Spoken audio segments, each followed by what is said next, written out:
여러분, 혹시 만날 때마다 찜찜한 관계가 있지 않으신가요? 사람들은 흔히 마음 가는 곳에 돈이 간다고 하잖아요. 돈 문제로 인해 관계가 더 깊어지기도 하지만 반대로 어색해지거나 상처를 받는 경우도 너무너무 많죠. 우리 모두 한 번쯤은 친구와의 돈 문제로 고민해 본 적이 있을 거예요. 내가 너무 많이 쓰는 건가? 이 친구 왜 이렇게 돈에 인색하지? 라는 생각을 해본 적이 있다면 이번 영상을 꼭 끝까지 시청해주세요. 오늘은 그런 애매한 돈 문제에 대해 속 시원하게 풀어보겠습니다.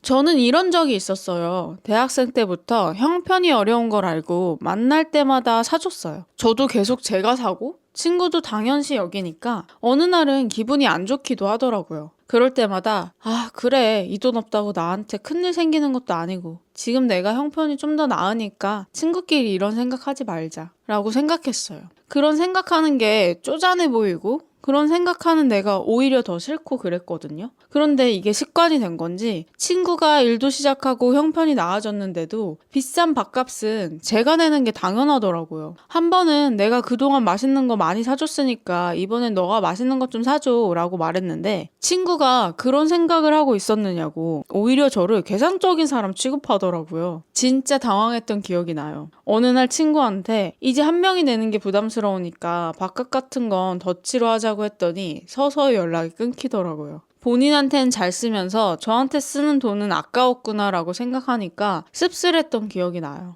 약간 영혼까지 상처받은 느낌이랄까요? 이때 인간관계와 돈에 대해 고민을 정말 많이 했어요. 돈 문제는 인간관계에서 굉장히 민감한 주제잖아요. 특히 한쪽이 일방적으로 돈을 내는 상황이 반복되면 그 관계는 어떻게 해야 될까요? 먼저 우리가 돈을 어떻게 바라봐야 하는지 생각해 볼 필요가 있어요. 심리학적으로 볼 때 우리가 돈을 어디에 쓰는가는 우리의 가치관과 감정, 그리고 관계에 대한 우리의 태도를 잘 보여준다고 해요. 돈은 단순히 물건을 사고 파는 데만 쓰는 게 아니라 소중하게 여기는 사람에게 자연스럽게 쓰게 되는 감정적 도구이기도 하거든요. 그러니까 내가 돈을 어디에 어떻게 쓰는지는 나의 가치관을 드러내는 일종의 언어이기도 한 거죠. 예를 들어서 우리가 소중하게 여기는 사람? 내가 아끼는 사람에게는 기꺼이 돈을 쓰게 되잖아요. 나아가서 그 사람이 돈 쓰는 게 아깝고 그 사람 돈도 내 돈처럼 아끼게 되잖아요. 반면에 그렇지 않은 사람에게는 지갑이 잘 열리지 않죠. 그래서 누군가에게 돈을 쓰는 건 단순한 경제적 행위가 아니라 그 사람에게 얼마나 마음이 가 있는지를 보여주는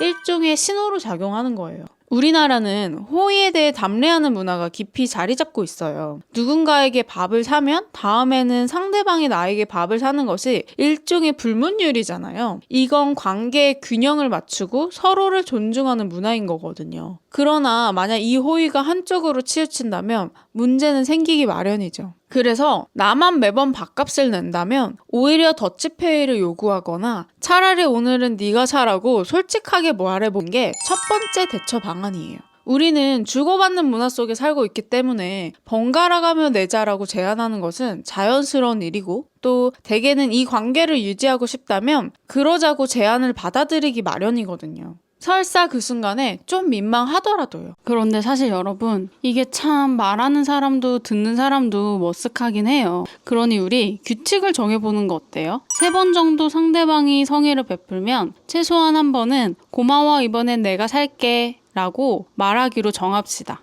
아무리 부자를 만나도 심지어 삼성 이재용 회장을 만나도 가끔 밥 한 번은 사야 그 관계가 유지되지 않겠어요? 베풀 때 절대 호구는 되지 말고 상대방을 호구로 만들지도 말자고요.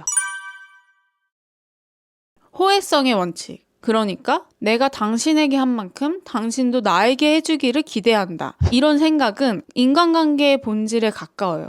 하지만 이 호의가 일방적으로 흐를 때 우리는 관계에 대해 다시 생각해 볼 필요가 있어요. 바로 친구가 계속 돈 없다면서 인색하게 구는 경우죠. 진짜 친구가 형편이 어려워서 그럴 수도 있지만 단순히 그 친구의 돈 쓰는 태도에 문제가 있는 경우가 많거든요. 이럴 때는 두 번째 대처 방안으로 관계를 다시 생각해 봐야 돼요. 심리학에서는 경계 설정이라는 개념이 굉장히 중요해요. 친밀한 관계일수록 경계를 명확하게 설정하는 것이 필요한데요. 이 경계를 명확히 설정하지 않으면 상대방이 그 경계를 계속 넘고 결국에는 나의 감정적 에너지가 고갈되고 무엇보다 내가 힘들게 벌고 나의 시간과 맞바꾼 소중한 돈만 계속 쓰이는 거잖아요. 근데 이 친구가 경계를 자기 맘대로 설정하고 나를 배려하지 않는다면 이 관계를 계속 유지할지 고민해 봐야 되는 거죠. 물론 당장 손절할 필요는 없지만 돈이 들어가는 상황에서는 슬쩍 거리를 두는 것도 좋은 방법이에요. 예를 들면 자주 만나지 않거나 밥을 먹고 만난다거나 하는 식으로요.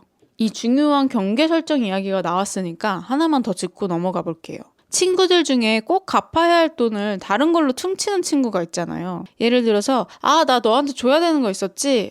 이거 내가 살게. 갚은 거다. 이런 식으로요. 그런데 이처럼 돈을 빌려줬을 때 돈을 돈으로 정확히 갚지 않고 다른 방식으로 해결하는 건 이 경계를 침해하는 행동이거든요. 왜냐하면 돈은 그 자체로 교환 수단이기 때문에 이를 다른 것으로 교환하는 것은 사람마다 기준이 다를 수 있기 때문이에요. 내가 빌려준 만큼의 돈의 가치를 온전히 돌려받지 못했다고 느끼면 오해가 쌓이고 신뢰가 손상되기 쉽겠죠. 그러니까 내가 돈을 빌려줬던, 내가 돈을 빌렸든 돈은 꼭 돈으로 정확하게 주고받자고요. 근데 여러분, 돈을 빌려준다는 건 참 어려운 문제인 것 같아요. 마음은 도와주고 싶은데 막상 돈이 오가면 관계가 불편해질 때가 많잖아요. 저도 사실 실제로 빌려주고 아직 못 받은 돈이 있는데요. 이게 참 상대방이 먼저 언제 줄지 말해주면 좋을 텐데 그런 경우가 별로 없는 것 같아요. 그래서 돈을 빌려줄 때 꼭 알아둬야 할 몇 가지 중요한 원칙도 오늘 같이 얘기해 볼까 해요. 여기서 중요한 질문은 바로 이 돈을 돌려받지 못해도 괜찮을까라는 거예요. 이 질문에 대해 그래도 괜찮아 라고 생각할 수 있는 금액만 빌려주는 게 좋아요. 그래야 나중에 혹시 못 받더라도 관계가 크게 흔들리지 않아요. 그리고 돈을 빌려줄 때는 반드시 언제까지 갚아야 한다든지 어떻게 갚을 것인지 등 명확한 조건을 설정해 두는 게 좋아요. 구두로 약속하는 것도 좋지만 가능하면 간단하게라도 문서를 남겨두는 것이 좋죠. 이게 좀 불편할 수 있지만 나중에 오해를 방지하는 데 큰 도움이 돼요. 이런 부분을 미리 정해두면 나중에 너가 형편 나아지면 갚으라며 천천히 갚으라더니 왜 그래? 이런 억울한 상황을 피할 수 있어요. 또 돈을 빌려준다는 게 상대방을 도와주는 좋은 일일 수도 있지만 사실 동시에 그 관계에 무거운 짐이 될 수 있잖아요. 그래서 돈을 빌려줄 때는 이게 정말 이 사람과의 관계를 유지하는 데 도움이 될까?를 신중히 생각해 보는 게 좋아요. 만약에 빌려주고 나서 관계가 어색해질 것 같다면 처음부터 빌려주는 걸 재고해 보는 것도 방법이에요. 돈을 안 빌려줘서 깨지는 관계보다 돈을 빌려주고 나서 깨지는 관계가 더 많다는 거 아시죠? 다시 돌아가서 친구가 정말 어려운 상황에 처해 있다면 처음에는 내가 더 많이 내는 것이 자연스러울 수 있어요. 근데 문제가 되는 것은 그 상황이 너무 오래 지속될 때예요. 맨날 돈 없다 하면서 저건 어떻게 샀지?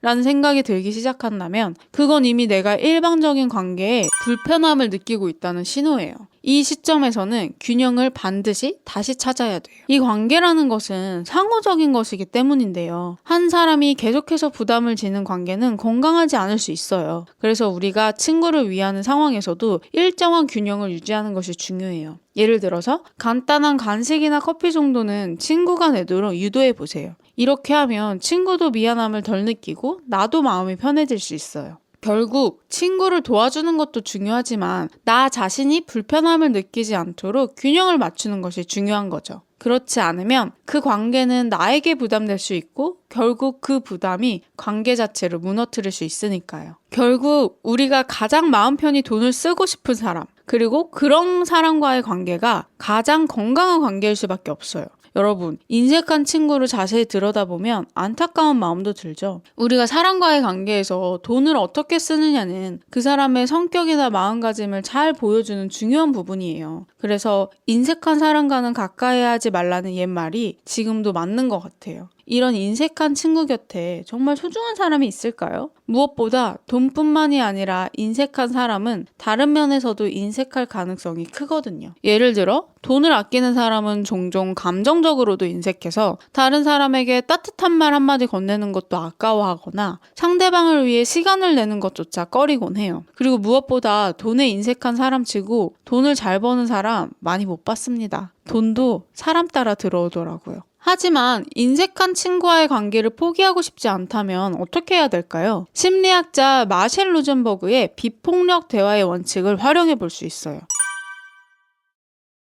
이 원칙을 바탕으로 인색한 친구와의 관계를 개선하는 방법을 알려드릴게요. 로젠버그는 관찰을 바탕으로 말해라 라고 제안해요. 이 방법은 상대방에게 감정을 직접적으로 표현하기 전에 어떤 상황이 발생했는지 객관적으로 설명하는 것을 말해요. 친구에게 너 인색해 라고 말한 대신 우리가 만날 때마다 내가 주로 계산을 하는 것 같아 라고 상황을 객관적으로 설명하는 거예요. 그 다음으로는 자신의 감정을 솔직하게 표현하는 것이 중요해요. 내가 매번 계산을 하다 보니 좀 서운한 마음이 들어 라는 식으로 자신의 감정을 표현하는 거예요. 이때 중요한 것은 상대방을 비난하지 않으면서도 자신의 느낌을 솔직하게 전달하는 거예요.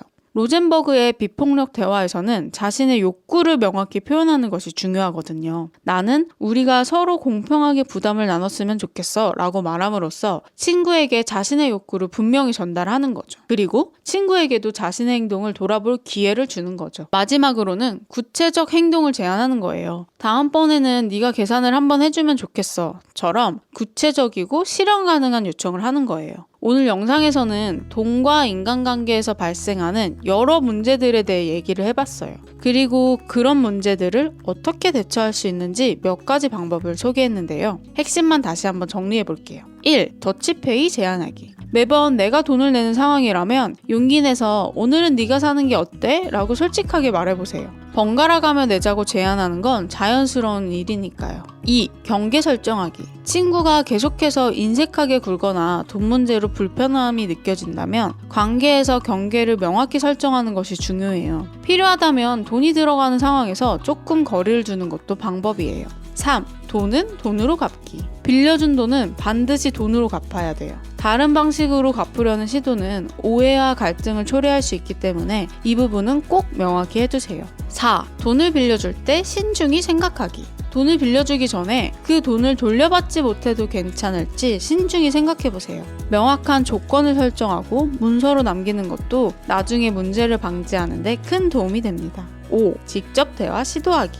인색한 친구와의 관계를 개선하고 싶다면 감정을 솔직하게 표현하고 구체적인 행동을 요청하는 대화를 시도해보세요. 마샬 로젠버그의 비폭력 대화법을 활용해 상대방에게 생각을 전하는 것도 좋은 방법이에요. 길게 얘기했지만 결국 진짜 중요한 건 우리가 편하게 마음을 나눌 수 있는 사람들과 건강한 관계를 유지하는 거예요. 그러기 위해서는 돈뿐만이 아니라 서로 마음과 시간을 공평하게 주고받는 게 필요하죠. 오늘 이야기가 여러분의 인간관계에 조금이라도 도움이 되었으면 좋겠습니다. 이 영상이 괜찮았다면 좋아요와 구독, 알림 설정 부탁드리고요. 댓글로 여러분의 생각도 함께 나눠주세요. 여러분의 생각과 경험이 다른 사람에게도 큰 도움이 될 거예요. 저에게도 마찬가지고요. 앞으로 나공시에서는요, 나를 공부할 수 있는 여러 컨텐츠를 만들 테니까요. 나공시 구독해서 여러분이 필요한 정보를 쏙쏙 가져가고 또 같이 공부할 수 있으면 좋겠습니다. 그럼 다음 영상에서 또 만나요. 오늘도 나공시!